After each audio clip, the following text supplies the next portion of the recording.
कितने लोग हैं आज दुनिया में बड़े कामयाब हैं, लाखों की तनख्वाहें उनकी, और माँ बाप छोटी छोटी जरूरतों के लिए दूसरों के मोहताज है। सऊदी अरब के मुफ्ती से एक ऑनलाइन किसी ने फतवा पूछा, शेख साहब क्या बेटा अपने गरीब माँ बाप को ज़कात दे सकता है? मुफ्ती साहब क्या बेटा अपने गरीब माँ बाप को ज़कात दे सकता है? मुफ्ती साहब ने कहा अल्लाहु अकबर, ये कैसा सवाल है? एक बेटा ये कैसे ये सवाल कर सकता है कि मैं अपने माँ बाप को ज़कात दूंगा? उसकी कमाई, उसकी हर चीज पर उसके माँ बाप का हक है, उसके रहते हुए उसके माँ बाप ज़कात के हकदार हो, और वो ये सवाल करे कि मैं अपने माँ बाप को ज़कात दे सकता हूं? ये ज़कात तो लोगों का मैल और कुचैल, लेकिन इंसान अपने माँ बाप को अपने मैल और कुचैल खिलाएगा।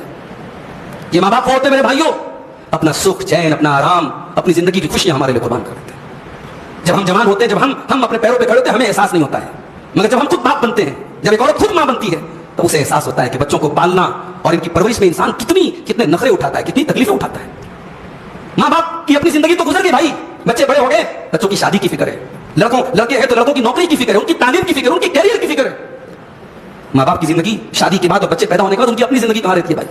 वो तो आराम से कभी घर से निकल भी नहीं सकते, बच्चों का स्कूल है, माँ बेचारी बच्चों को तैयार करने के लिए सुबह 1 घंटा पहले उठ जाती है। इन कुर्बानियों को कोई कैसे भूल सकता है मेरे भाई? एक औलाद ये सवाल करे कि मैं अपने माँ बाप को ज़कात दे सकता हूं कि नहीं? सऊदी अरब के वो मुफ्ती ये सवाल सुनने के बाद बार बार अस्तगफिरुल्लाह अस्तगफिरुल्लाह पढ़ते थे, उनकी आंखों से आंसू आ गए। उन्होंने कहा यही से मैं मजलिस को खत्म कर रहा हूं, उसके आगे वो कोई जवाब नहीं दे पाए।